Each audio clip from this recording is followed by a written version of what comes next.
Hello and welcome back, my fellow history buffs. This is Kayla with Can You Sign My Yearbook?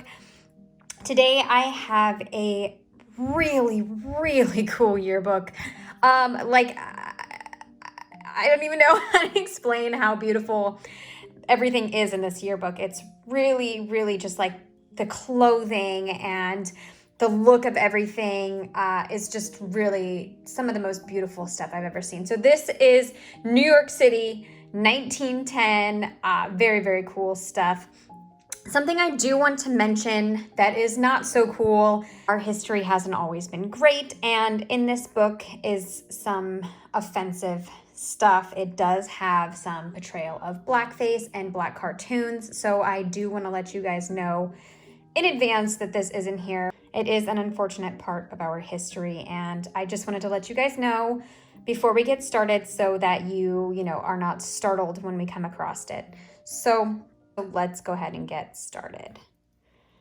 And it is like in such good shape. I mean, the binding isn't even falling apart. There's hardly any damage. Whoever had this previously really kept it. Oh, also, hello. Okay, so when I first opened this, I was like, oh my gosh. So this is a Tiffany's, the Tiffany's advertisement. That's the very first page, so they paid some money for this. So Tiffany was established in 1839 on Fifth Avenue. So this is the Fifth Avenue store. That was really cool to see. All right, a little bit about the school. So it does have some damage on the binding, but honestly, it's still holding together really well. So Horace Mann High School, that's this school right here, Horace Mann. It was actually Packard Commercial. I feel like that's also something. It was actually founded in 1887 in Greenwich Village. And in 1901, it was relocated to Morningside Heights, 120th Street. It is a private school, or was a private school, I should say, because it's no longer a school. So here, Horace Mannikin High School. And it was intended to get these students ready for Ivy League school. So it was a college prep school. And the students in here are from very affluent families. You can kind of tell, here's some of their baby pictures, like, oh my God, how cute. How cute and adorable are these kids? Like, how do you get these curls at that age? I don't know. So again, these are affluent, very affluent students. You're gonna be able to tell because their clothes are just, I mean, in any of my yearbooks, I've never seen students dress this well. They always dress really well back in this time. Everyone's dressed really well. But this yearbook is like, they have beautiful hats and just like really well-made clothes. And you can tell that they are more affluent. And indeed, that is true. All right, so here are the senior class officers. You can already see like the beautiful Edwardian clothes. So this is the Edwardian era, which actually technically ended in this year, so in 1910. Oh, let me go ahead and zoom in a little bit so you can see these guys a little closer. Boop. Okay. So that's Raymond. We also have Elizabeth. She goes by Lizzie. Look at that. This looks like a Navy outfit. Uniform, rather. Why did I say outfit? I'm ex-military, by the way. Prior military. So for me to call an outfit, it's kind of weird. But here's John. Goes by Johnny. He is reserved for the ladies. Just so you guys know, in case you're wondering, he's reserved for the ladies. Okay, guy. All right, moving right along.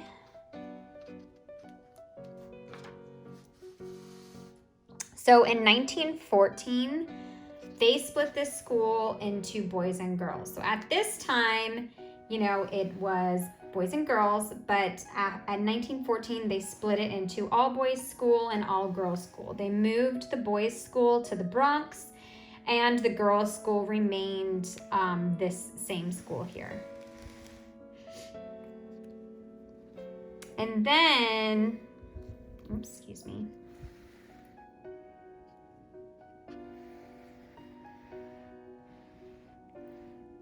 Wow, beautiful. Just look at that well done hair. She just looks gorgeous.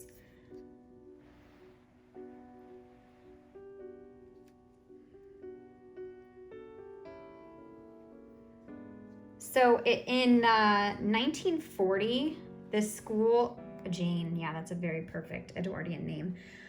This school actually merged with Lincoln High School, and then it eventually closed in 1946. So this school is no longer around,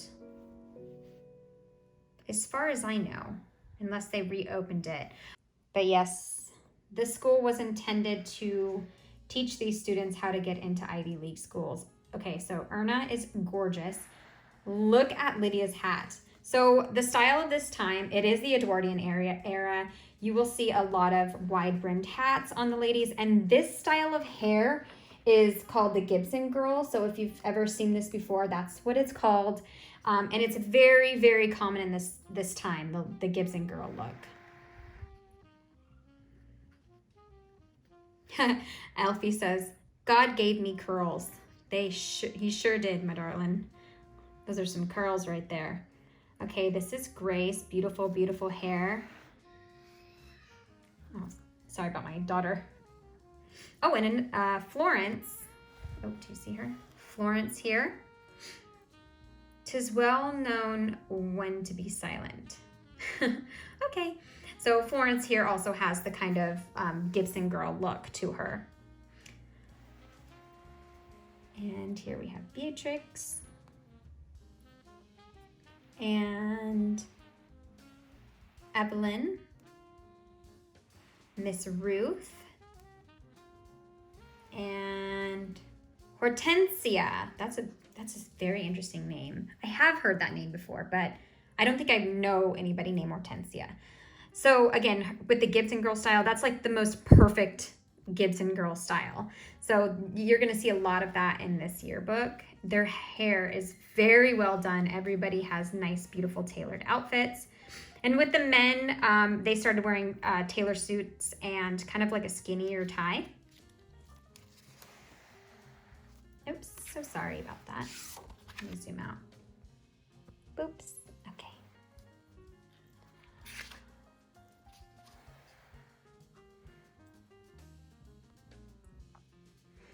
All right, we have Adeline here. Let me go ahead and zoom in on this a little bit. Boop. Okay, Adeline here. And Rita says, what Ida does, I do, which is so funny because Ida here on this page says, what Rita does, I do what Rita does. So they were in cahoots with these yearbook quotes. So I thought that was kind of funny. William was not there for picture day. Oopsies. And I love Peter's outfit. There's a good time coming. Good time coming. Is that how they used to spell good? Or is he being funny? John goes by Dougie. And this is Caroline here. And she wants anything for a quiet life. All right, here we go to this page. Something kind of interesting about this yearbook and this time is that the Spanish flu will come around 8 years later and wipe out a lot of these students. It actually killed tens of thousands of people. So some of these students, unbeknownst to them, will actually end up passing in the next 8 years from the Spanish flu, which is horrible, absolutely horrible. Having us going through this pandemic right now, it's something that we can actually resonate with, which I never thought would be something, that I would ever see in my lifetime. A modest look and yet a shining eye. A lot of this like navy looking blazer. More of that Gibson Girl hairstyle here with Frances. And John Butler. I know that name. I've heard that name before. And go ahead and zoom out.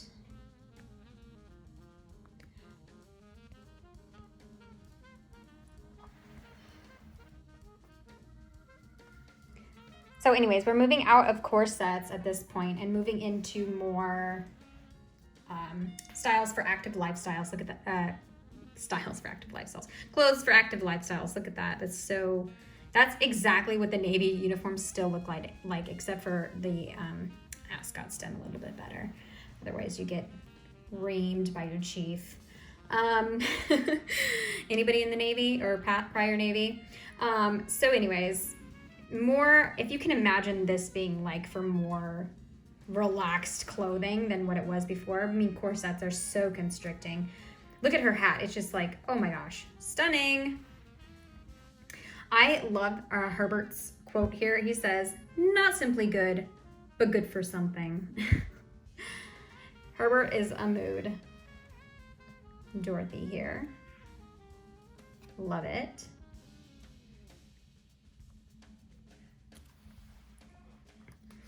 All right, moving right along.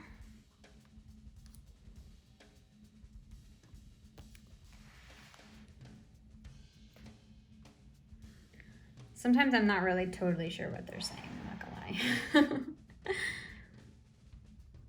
A man is known by the friends he keeps. I'll say that's pretty true.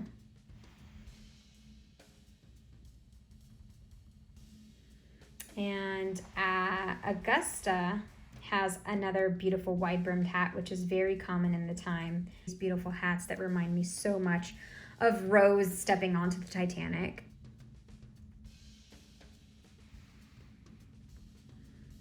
And Ruth here goes by Maury. And this is Edith.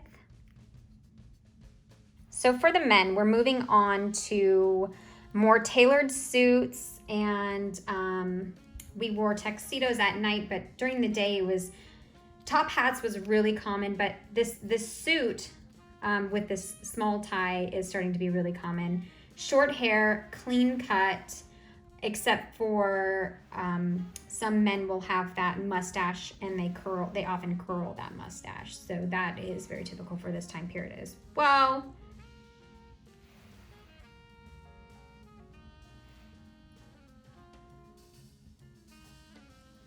But we're moving into less formality and more, I don't know, relaxing style clothes, I guess. Although it's still very, very formal to us. Herbert did so much. Like, look at all of his things that he did. He was in Glee Club. He was in like all the athletics, all the sports, I mean. He says, then he will talk. Great gods, how he will talk. Okay, so Delta Nu, I had no idea was an actual sorority, but if you've ever seen Legally Blonde, you've heard of Delta Nu, and I'm going to show you the pictures of them. They show the girls that are in Delta Nu, and she's also in Delta Nu, and it's really so amazing. I had no idea. It's so cool. And this guy was in a fraternity, so we're going to see more of that in the back of this book.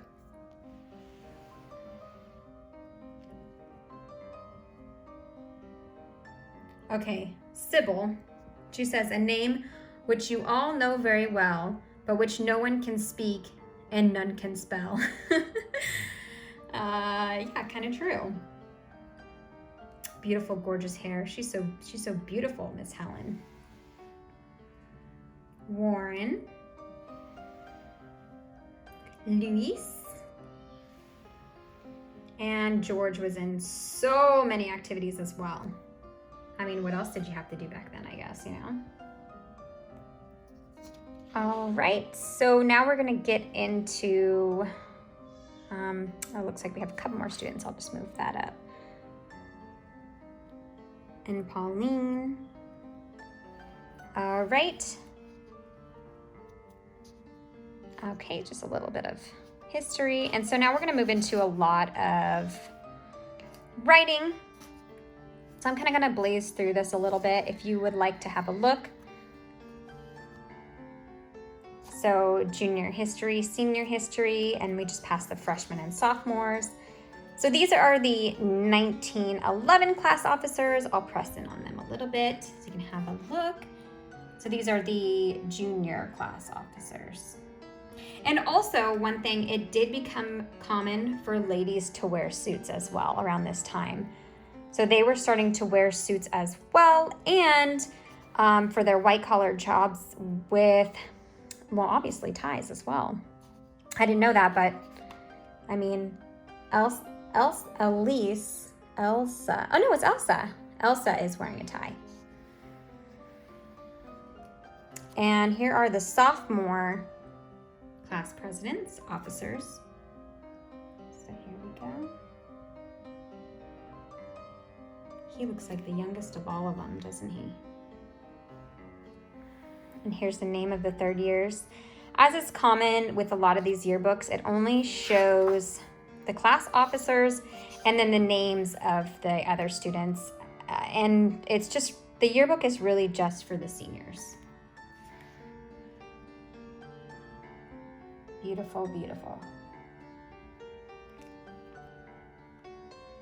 It wasn't as common to get your picture done. You know, they didn't have cell phones and stuff, so. All right, and class of 2014. 1914, I forgot which era we're in. I mean year, oh gosh, I don't even know anymore. What's the day? I don't even know. Things are getting fuzzy. I've been inside too long. So here are some of the names of the freshmen. I guess they call them first years. Alumni association, so the previous class of 09, here are the presidents. Looks like class of 10. Okay, so this is the general association. Not totally sure what that is. And we're gonna move into athletics, so a little bit about baseball. We know what baseball is, but we're gonna just go ahead and move right along. Here are the baseball boys. That is quite a pose. Here we go. Have a good look at the boys. Oh, and as is super common as well, popping your collar and having a very tight collar. Apparently, even in baseball. Love the high socks. Loving it. A look. Okay, here's the team. And the results of their games. This is football. At this time, football players did not wear helmets. I know, can you even imagine? But even after this, in the 1920s, that's when they started to wear leather helmets. But really, how much good is a leather helmet gonna do? You know what I mean? Can you imagine? Because now we know so much about traumatic brain injuries with football. Can you imagine what these kids had? Like, horrible. Here's the basketball boys.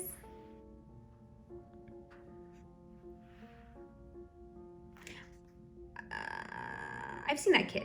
Where have I seen that kid? Was he earlier in the book?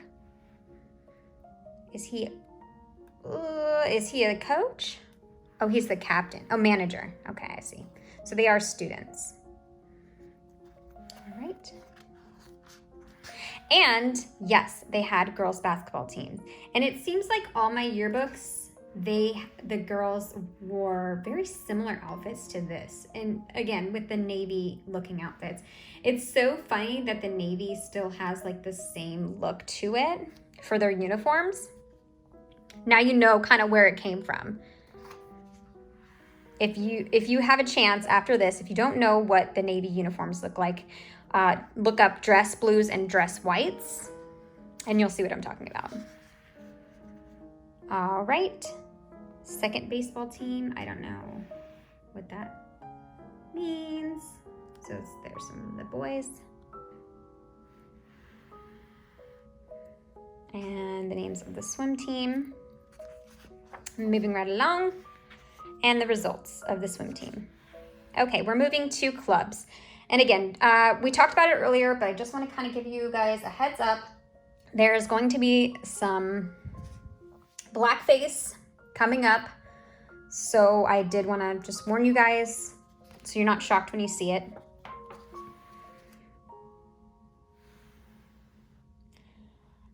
There's some cartoons. There's also some portrayal of African-American folks.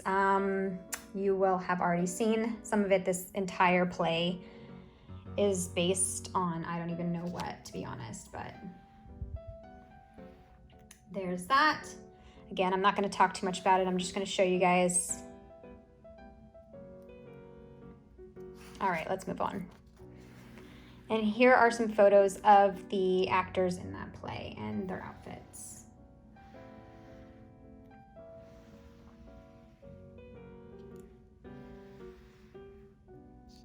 I don't even know this play. I'm not familiar.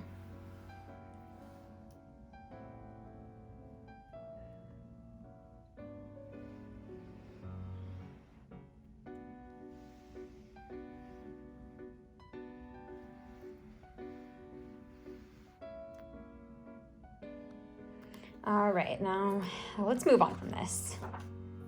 Okay, so this is the record and bi-weekly bulletin. So I'd imagine the newspaper.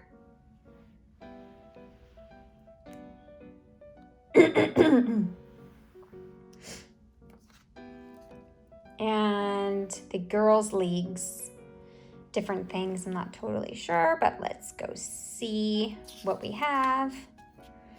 Silver Bay, which I think is a celebration. I'm not totally sure. I think it's a religious celebration.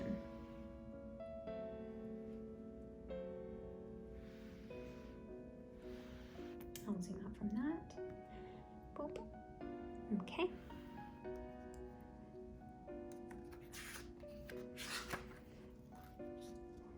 And Civics Clubs. Not sure what that is, but let's find out. Okay, some of the stuff I was talking about.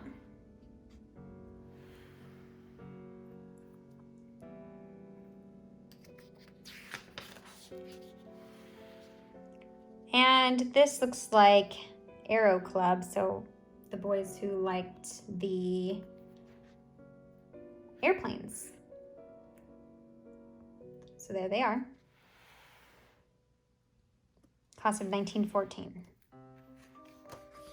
So they're the freshmen. And then here we're going to talk about suffrage and anti-suffrage. Oh, okay, that should be interesting. I don't remember this part. I haven't looked through all of it. Oh, this thing is really cool. So this is a poster. Okay. I'm not sure. Maybe that's Latin. Circus Maximus. So this is a circus, 2 performances daily, 8:50, 12:40, rain or shine from September to June. So maybe, I'm just moving it up so you can see it all. And maybe an advertisement. I'm not sure what exactly this is, but it's kind of a cool piece of art. Nothing behind it. It's just kind of chilling in here. All right, moving on to fraternities. Again, I did not know Delta Nu was a actual sorority. So this is Phi Sigma Fraternity. The students, Alpha, Beta, Gamma. Okay, Mu, is it Mu? Chapter of Phi Sigma Fraternity. So here they are.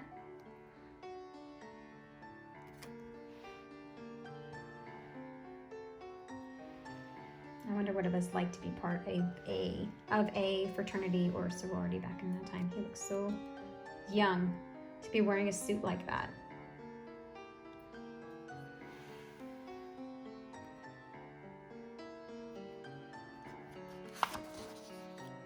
So as is common in this time, I don't know if I mentioned this before. Oh, a page is missing.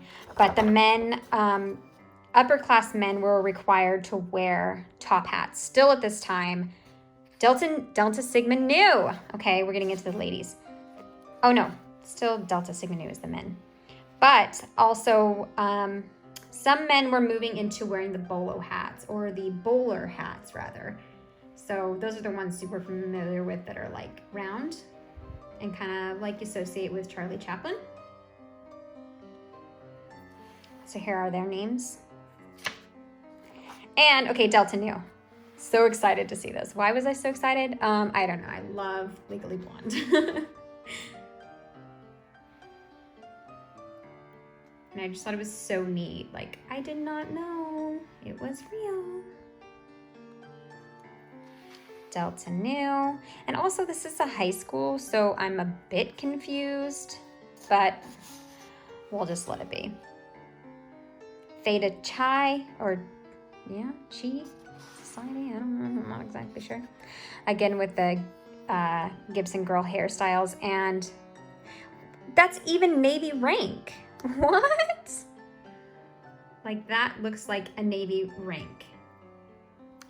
And look at that, the anchors with the chevrons, that is so wild.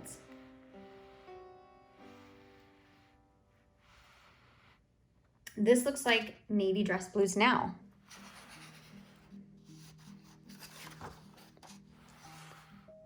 All right, prize prom. I don't know what that is. Moving right along. The Convicts Hour. I think these might be poems. Yeah, Ode to Amsterdam Avenue. Anybody know what Amsterdam Avenue is? Oh, that's a long one. Okay. Seniors of 1910, as he is. As his father sees him, as his mother sees him, as his small brother sees him, as the facility sees him. I feel like I've seen this as a meme before. Like how your mom sees you, how this sees you, how you really are, you know? So did we steal that from the 1910s? I don't know. All right, and I don't know, these might just be a picture of the seniors. And this is a really good representation of what they look like. Also, with the men, they would have worn higher shoes that either tie up or button. So that's a good glimpse of their shoes. I'm actually gonna get a little bit closer so you can see their faces, as well as their like hair. Oh my gosh, love it.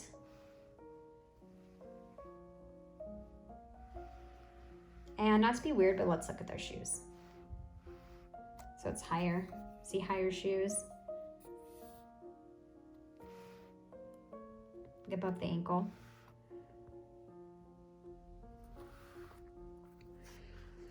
All right, and moving on to more ads. Again, the Tiffany ad in the front, they must have paid a lot of money because they are the very first thing you see. So even at that time, they were already making bank. Who knew what they would become, right? That's so crazy to me.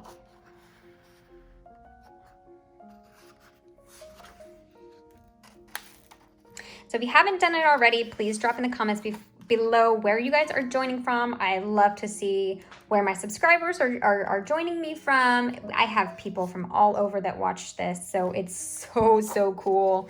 Let's turn this and look at it. Engraving company. Okay, they might have paid a little bit of money for this spot too. But let me know if you would like to see more of a certain era, certain year, a certain school. Let me know, because that is it for this New York City yearbook 1910. I hope you guys enjoyed this, and let me know if you want to see more from this this Edwardian period, or what you liked about it. Thank you so much for watching. Until next time, bye.